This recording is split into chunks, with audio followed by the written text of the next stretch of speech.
तो सभी हमारे लोग जो भी हमारे स्टूडेंट हैं और जो हमारे इस स्कूल में पढ़ते थे, आज हमारे बीच हैं मीना, जिन्होंने 8 सब्जेक्ट से और हमारे स्कूल में जो रूट है इनकी पढ़ाई हुई है क्लास 1 to 10th, इसमें हाईएस्ट नंबर। पिछली बार मैंने 384 कह दिया था, तो बाद में मैसेज भी आया था कि नहीं सर 394 हुआ। फिर मैंने देखा तो मुझे पता चला कि नहीं, वास्तव में 394 था। तो इसके लिए बहुत बधाई। मीना जो है हमारे लिए मिठाई भी लाई हैं, ये आप देख सकते हैं, लेकिन आप लोगों को मिलेगा नहीं, ये मेरे लिए है।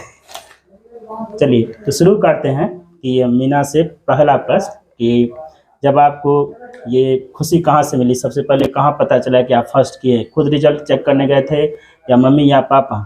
भैया किए थे। भैया चेक किए थे। भैया आपकी पढ़ाई करते हैं खुद? जी। ठीक। और ये सबसे पहला जो आपको ये पता चला, तो आप सबसे पहले ये खबर किसको बताएं? अपने मम्मी को। मम्मी को बताएं। मम्मी का क्या रिएक्शन था सर? ठीक ही था, बट बोल रही थी थोड़ा ज्यादा आ जाता तो अच्छा रहता। ज़्यादा मतलब कितना? 400 तक? हाँ। अच्छा, ओके। 400 का लक्ष्य था इनका, लेकिन थोड़ा सा इनका कम आ गया, लेकिन फिर भी ठीक है। हम बात करते हैं इससे आगे कि मीना की जो है पढ़ाई हमारे विद्यालय में हुई है। जो हमारा स्कूल है राजकीय मध्य विद्यालय हीरोपट्टी, यहाँ के स्टूडेंट है क्लास 1 से 10th यहाँ तक पढ़ी हैं, और यही कारण है कि हमारे बीच हैं।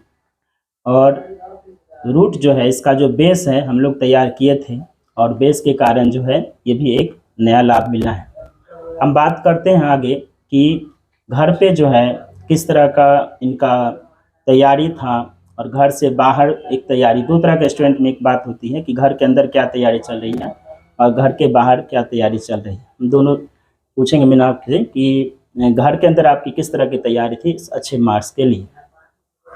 3 से 4 घंटे पढ़ने वाला था, और कुछ नहीं, जो मतलब याद कर चुके थे उसी को रिवीजन करना था बस। 3-4 घंटे मतलब कब? सुबह में, शाम में, रात में, कब? या कभी भी मन हुआ बैठ के पढ़ने के लिए?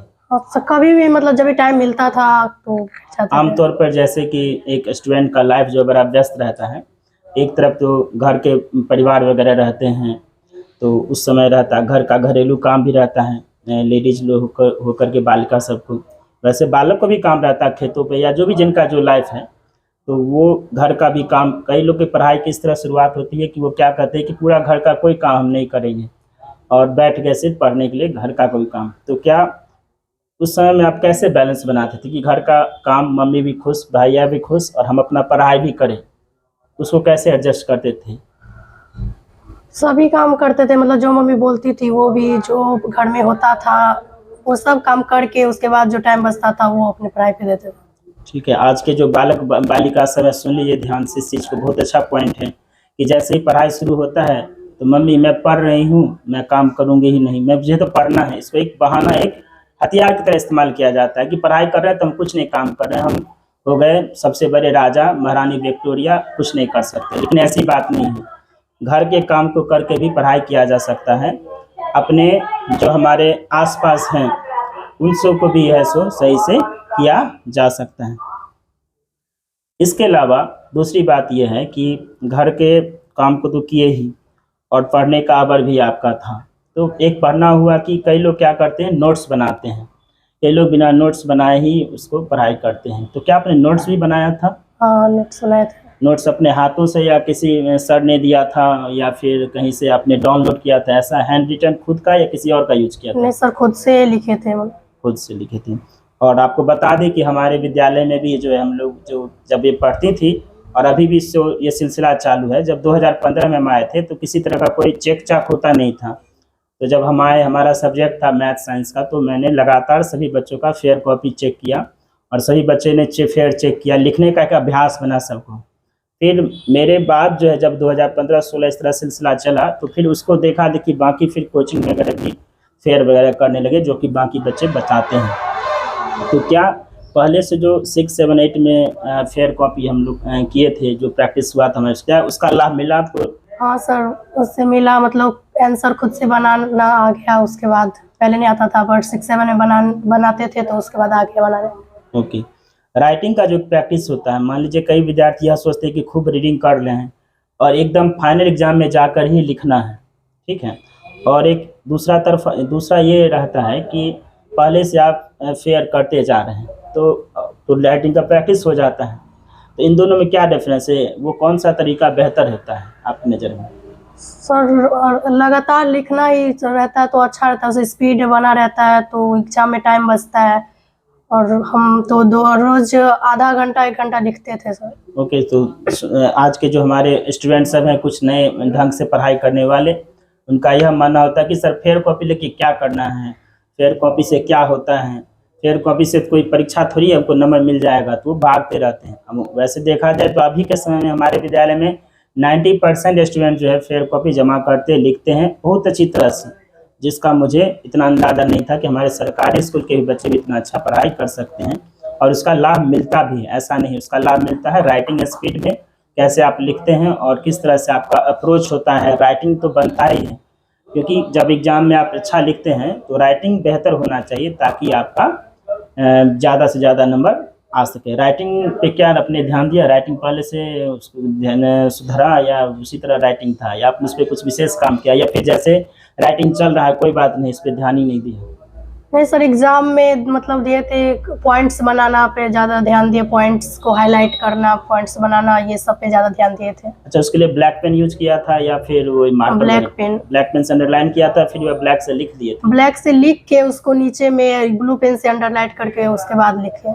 ओके, तो ध्यान ध्यान दीजिए सभी लोग कि इस पे जब भी हम लोग एग्जाम में जैसे परीक्षा देते हैं तो सबसे पहले आप जो क्वेश्चन है, क्वेश्चन का नोट पॉइंट, मतलब कोई इतिहास का कोई क्वेश्चन पूछा राजा अकबर के बारे में या बीरबल के बारे में कुछ भी पूछा नहीं थे, तो क्या क्या उसकी खामियां थी, क्या क्या एडवांटेज था, उसका पॉइंट ब्लैक से लाइन आउट करिए। तो इससे क्या होगा, जो चेक करने वाले होंगे उसको उस पर नज़र पड़ेगा और वो अच्छा मार्क्स आपको देंगे, क्योंकि बहुत सारा कॉपी रहता है और सरकार को एक कॉपी चेक करने के लिए ज़्यादा पैसा तो देती नहीं है। वो भी एक मुद्दा रखता है कि आप पहले से हाईलाइट कर दें तो चेक करने वाले का ध्यान जाता है, उससे भी आपको ज़्यादा मार्क्स आता है। चलिए, अब इसका अगला प्रश्न कुछ निजी जीवन से हम पूछते हैं और जानते हैं कि कैसे एक विद्यार्थी के तौर पे जो है एक चैलेंज स्वीकार करना पड़ता है एक बालिका को आम जीवन में, कि जब पढ़ाई के लिए अभी भी मान लीजिए हमारा तो समाज धीरे धीरे बदल रहा है, बिहार में योजनाएं हैं साइकिल दे करके सारी बालिका को एक मौका मिला है कि वो जो है सो विद्यालय को ज्वाइन करे, पढ़े लिखे और आगे बढ़े। इससे सरकार ने बहुत अच्छा कदम उठाया है। लेकिन अभी भी जो है आपका बहुत सारे गांव क्षेत्र ऐसे हैं जहां पे साइकिल तो मिला है बालिका को, लेकिन उस पर कब्जा है सो भाइयों का हो जाता है। तो ये सब स्थिति चलती आ रही है। अब यहाँ बात कर रहे हैं कि पहली बार जो कोचिंग पकड़ के आप गए, विद्यालय में तो पढ़ाई करते ही हैं और फिर उसके बाद बाहर पढ़ाई के लिए जब निकले तो क्या उसमें कुछ चुनौतियाँ आई, किसी ने मना किया या फिर ठीक है जाओ कोई बात नहीं? नहीं, किसी ने मना नहीं किया, मतलब पेरेंट्स का सपोर्ट था कि जाना है। ठीक, तो सारे जान लीजिए कि पेरेंट्स का जो है पढ़ाई में भी योगदान होता है। ऐसा नहीं कि फर्स्ट करे हमारे ही मैनेज हो गया। जब भी आप फर्स्ट करते हैं या कुछ भी आप जॉब लेते हैं, कुछ भी, उसमें माता पिता परिवार का भी योगदान रहता है, क्योंकि माता पिता भी आपके लिए क्या करते हैं, पूरे दिन आपका सारा काम करते हैं, खाना बनाते हैं, आपके लिए कपड़ों की वो देख रेख करते हैं, सारा चीज़ करते हैं, आपको सपोर्ट करते हैं, इमोशनल सपोर्ट करते हैं। तो ये सब बात इसमें आती रहती है। अब अगला प्रश्न ये है कि ये सब सारा काम, रिजल्ट तो आ गया और रिजल्ट आने के बाद जो है कोचिंग में का पढ़ाई का क्या सिचुएशन था? कोचिंग आप हर दिन जाते थे या विद्यालय जाते थे क्लास के लिए, या कॉलेज जो भी है, कॉलेज माफ़ करेंगे कॉलेज आप जाती थी या कॉलेज या कोचिंग जाती थी या दोनों जगह आप जाती थी? कॉलेज तो सप्ताह में 3 दिन जाते थे और कोचिंग रोज। कोचिंग में जाने से कुछ लाभ मिल रहा था आपको? हाँ सर, प्रॉपर मतलब सारे सब्जेक्ट का पढ़ाई होता था और कॉलेज में तो बस 2 सब्जेक्ट का पढ़ाई होता था, बाकी 3 सब्जेक्ट पे ध्यान नहीं दिया जाता था, तो इसीलिए हम कोचिंग। कौन सा सब्जेक्ट पढ़ाई होता था कॉलेज में? हिस्ट्री और ज्योग्राफी सर। और 3 सब्जेक्ट जो था इंग्लिश जो होगा? हाँ, इंग्लिश, हिंदी और इकोनॉमिक्स सब नहीं होता था। सब्जेक्ट का नहीं होता था, ठीक है। अच्छा, ये कॉलेज में जो जाने लगे थे तो उसमें वो कुछ दिन पहले तक लोग नाम लिखा के छोड़ दिया करते थे, लेकिन के पाठक जी आए तो फिर इस कॉलेज में पढ़ाई की व्यवस्था थोड़ा उसको ठीक ठाक हुई। हम पेपर वगैरह में पढ़ते हैं, आप कॉलेज के स्टूडेंट रह चुकी हैं और इंटर का परीक्षा दे चुके, वास्तविक स्थिति वहाँ पे क्या था? वो क्लास चलता था, सर आते थे पढ़ाने के लिए, या फिर उसमें भी है सो बैठे रह गए, या फिर कोई आ नहीं रहे, ऐसा कुछ था? दो घंटे तो ठीक से होता था हिस्ट्री और ज्योग्राफी का। उसके बाद सर कोई नहीं आता था। उसके बाद बच्चे अपने मर्जी से चले जाते थे कॉलेज से, कोई देखभाल नहीं रहता था। क्योंकि ये भी एक बड़ा बैकड्रॉप है हमारे बिहार के लिए कि सभी लोग जो कॉलेज में हैं, हम तो सभी से निवेदन करते हैं कि स्कूल में हो, कॉलेज में हो, जहाँ भी हो, आप एक टीचर है, प्रोफेसर है, जो भी हैं, सबसे पहला काम ये है कि हम बच्चों को अच्छी तरह से पढ़ाएं। उसको पढ़ाएंगे तो आपका भविष्य बहुत ही अच्छा रहेगा और बिहार प्रदेश भी हमारा बदलेगा और देश भी अच्छा सा होगा। चलिए कुछ और इनका अपना निजी सवाल से पूछते हैं। आपका फेवरेट रंग क्या है, फेवरेट कलर क्या है? पिंक। पिंक, ठीक है। मनपसंद फेवरेट आपका प्लेस कौन सा है? प्लेस तो लाल किला। लाल किला, अच्छा। फेवरेट फूड क्या है, खाना क्या पसंद करते हैं आप सबसे अच्छा? याद नहीं आ रहा, बहुत कुछ। मैगी मत कहिएगा, मैगी जो है स्वास्थ्य के लिए हानिकारक होता है। अच्छा, स्कूल लाइफ के बाद के जो हमारे स्कूल हैं, इसमें कुछ बात कर लेते हैं कि आप यहाँ पे स्टूडेंट हैं, 1 से पढ़ रहे थे, है ना, हमारे विद्यालय में, और 2015 से हम लोग हैं। तो 1 to 5 में पढ़ाई की क्या स्थिति थी? मेरा ये प्रश्न है कि 2015 से पहले जब हम आए तो उससे पहले पढ़ाई की स्थिति बेहतर थी, 2015 के बाद बेहतर थी, या उसी समय ने बिल्कुल समान ही रहा? इस पे क्या विचार है आपका? 2015 के बाद बेहतर हुआ सर। हमारे विद्यालय में जैसे बहुत सारे टीचर हैं, मैं नाम नहीं लेना चाहता हूँ, नहीं तो किसी को आपत्ति हो सकती है, तो पढ़ाई की स्थिति क्या थी? वो धीरे धीरे बेहतर हुई या उसमें भी चलो किसी तरह से हो रहा है या ऐसा ही हो रहा था? 2015 के बाद बेहतर हुआ सर, आपके आने के बाद। ओके, ठीक है। ये मैंने उनको सिखाया नहीं कि आप मेरा नाम बोलना, वो अपने मन से बोल रही है, ठीक है। चलिए तो आगे देखते हैं कि जब स्कूल में पढ़ाई कर रहे थे, स्कूल में जब पढ़ाई करते हैं तो बालक बालिका जो भी हुए, बालक जैसे आमतौर पे खेल कूद में ज़्यादा सक्रिय रहते हैं और बालिका जो है इधर संगीत वगैरह में या जो भी है, तो 26 जनवरी का प्रोग्राम वगैरह, वो 15 अगस्त का प्रोग्राम हुआ, तो उसमें जब भाग लेते थे तो उस समय में कोई बाधा आती थी या कोई व्यंग वगैरह, या फिर चलो ठीक है बहुत अच्छा, ऐसा कुछ, या घर से कोई दबाव आ रहा हो? नहीं सर, घर से कोई दबाव नहीं, मतलब हम लोग लेते थे बात, थोड़ा बहुत तो लोग कहते हैं पर उतना ध्यान दिया नहीं। बिल्कुल, तो जब आप में आत्मविश्वास है और आप किसी काम को कर रहे हैं, आप इस चीज़ को अच्छा समझते हैं, तो उसे हमें करना चाहिए।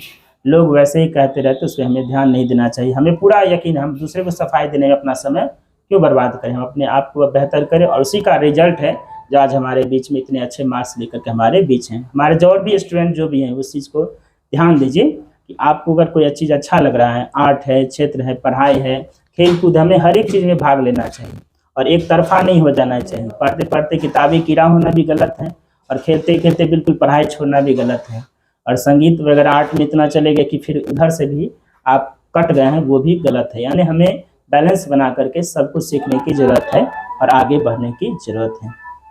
चलिए फ्यूचर से संबंधित कुछ सवाल कि भविष्य में, ये तो आपका कंप्लीट हो गया इंटर, और तो अब जो है ग्रेजुएशन में अब क्या क्या विचार है आपका, अगला क्या कदम है भविष्य को लेकर के, पढ़ाई लिखाई को लेकर के?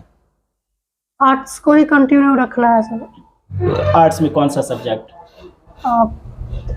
आर्ट्स में सर अभी सोचे नहीं है कि अच्छा, पता विचार नहीं है उतना। अभी विचार कर रहे हैं, ठीक, विचार कर रहे हैं, ठीक है, ओके। वैसे मैं बता दूं कि आर्ट्स वाले जो स्टूडेंट हैं, वो जो उनका हिस्ट्री है, ज्योग्राफी है, पॉलिटिकल साइंस है, इकोनॉमिक्स है, बहुत सारे सब्जेक्ट से आपका किया जा सकता है।